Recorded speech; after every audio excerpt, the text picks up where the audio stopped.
अस्सलाम वालेकुम बच्चे। अच्छा आज हमारा टॉपिक है integration. We will study about the word integration के what is the physical meaning of the word integration. Define तो इसकी हमने बड़ी पढ़ी है। रिवायती एक डिफ़ाइन भी है हमारे पास, जैसे कि एरिया अंडर द कर्व, यानी किसी भी कर्व के नीचे मौजूद एरिया फाइंड आउट करना, इसी को तो इंटीग्रेशन कहते हैं मेरे बच्चों। तो यही हम स्टडी करेंगे आज के लेक्चर में। Let we have a curve. हमारे पास एक कर्व है। ये जो ब्लू शेडेड एरिया है 1 से लेकर 6 तक एक्स एक्सिस पर, हम इसे फाइंड आउट करना चाहते हैं। तो इसके लिए जो सबसे आसान वे है वो ये था कि हमें रेक्टेंगल्स का तो एरिया मालूम है बेटे, बेस ज़रब हाइट। सिमिलरली ट्रायंगल्स का भी एरिया फाइंड आउट करना आता है। तो क्यों ना, अब ये ऐसी इरेगुलर शेप्स हैं तो इनको हम इनका एरिया तो फाइंड आउट नहीं कर सकते बेटा, क्योंकि हमारे पास तो जस्ट महदूद फार्मूले हैं, जैसे कि रेक्टेंगल्स के लिए है और ट्रायंगल के लिए है। तो हम कोशिश करेंगे कि हमने क्या किया कि अपना जो एरिया हम फाइंड आउट करना चाहते हैं, इसको जो फेमिलियर फार्मूले हैं जो हमारे पास मौजूद हैं, हम उसकी शेप में इसको डिवाइड कर देते हैं। यानी कि हमने इस कर्व को देखिए ट्रायंगल्स बना लिए, हमने 3 ट्रायंगल्स में इसको डिवाइड कर दिया। अब चूंकि बेटा हमें इस बारे में इल्म है कि रेक्टेंगल क्या होता है, एरिया ऑफ रेक्टेंगल बराबर होता है बेस ज़रब हाइट। तो हमने जो है इस क्वेश्चन में अगेन एक रेक्टेंगल का जिक्र किया जिसमें आपके पास उसकी बेस है। अगर उसे, क्योंकि वो एक स्मॉल चेंज है एक्स में, तो डी एक्स कहा जाए, और जो इसकी बेटा हाइट है उसे वाई कहा जाए। तो इसका मतलब है कि बेस हमारे पास डी एक्स है and height equals to Y. तो अगेन अगर फार्मूले की तरफ हम रुजू करें तो फार्मूला तो हमारा ये बन जाएगा फिर Y dot D X equals to area of one rectangle. जो ये एक रेक्टेंगल है जिसका हम जिक्र कर रहे हैं, तो ये तो एक रेक्टेंगल का एरिया आ गया। मगर बच्चे अगर हम इस कर्व को देखें अगेन, तो ये जो पीच कलर है ये डिनोट कर रहा है, ये तो एरर है, ये तो रेक्टेंगल हमारी जो है एरिया ऑफ कर्व से बाहर जा रही है। तो क्या किया जाए?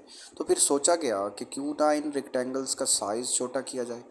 जितनी छोटा इसका साइज़ किया गया उतना एरर जो है वो कम होता गया। तो हमने भी इसकी जो रेक्टेंगल्स की साइज़ था उसको बहुत माइनर कर दिया, यानी कि रेक्टेंगल्स की तादाद में इजाफा कर दिया। हमने जो है इस रेक्टेंगल्स को 3 से बढ़ाकर 100 पर ले गए कि इस एरिया में अगर 100 ट्रायंगल्स रेक्टेंगल्स बना दी जाएँ तो क्या होगा। और एक रेक्टेंगल का एरिया तो हमें वैसे ही मालूम है मेरे बच्चे। तो ये 100 रेक्टेंगल्स जो हैं, अब ये हमारे लिए बेनिफिशियल साबित हुए। वो किस ज़ुमरे में? वो इस ज़ुमरे में मेरे बच्चे के ये एरर कम से कम दे रहे हैं। यानी कि रेक्टेंगल्स की स्ट्रेंथ बढ़ाने से, इनकी तादाद बढ़ाने से हमें हमारे एरर पर जो है वो असर हुआ, और वो ये हुआ कि वो बहुत ज़्यादा माइनर हो गया।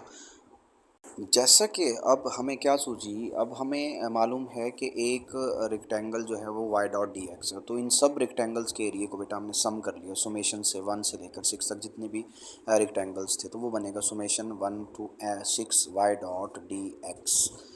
तो ये हमारे पास अब तक की सूरत हाल है कि अभी तक हमने जो है वो सारा एरिया जो है उसको सम कर लिया। अब अगर दोबारा ग्राफ की तरफ आएँ तो ये देखें, अगर डी एक्स को और छोटा कर दिया जाए तो क्या इसका एरर ये जो अभी थोड़ा थोड़ा दिख रहा है ये और कम हो सकता है। मीन्स डैट कि अगर उन सब रेक्टेंगल्स में जो हमने सम अप की थी उसमें डी एक्स को 0 के बराबर एज्यूम किया जाए, यानी कि उसकी जो लिमिट है वो अप्रोचेस टू ज़ीरो करवाया जाए, del X approaches to zero करवाया जाए, तो उतना एरर जो है वो कम होगा, मतलब ना होने के बराबर हो जाएगा। तो इसका मतलब आप इंटीग्रेशन को समझ चुके हैं मेरे बच्चे। यही तो इंटीग्रेशन है। मतलब कि बच्चे ये जो limit D X approaches to zero summation 1 से लेकर 6 तक, यानी कि जितनी भी रेक्टेंगल्स थी उनमें अगर डी एक्स का वक्फा बहुत कम रख के उनका एरिया जो है उसको सम अप किया जाए, तो इसी को तो बेटा इंटीग्रेशन का साइन बोलते हैं। इसी का तो फिज़िकल मीनिंग इंटीग्रेशन का ये वाला साइन है।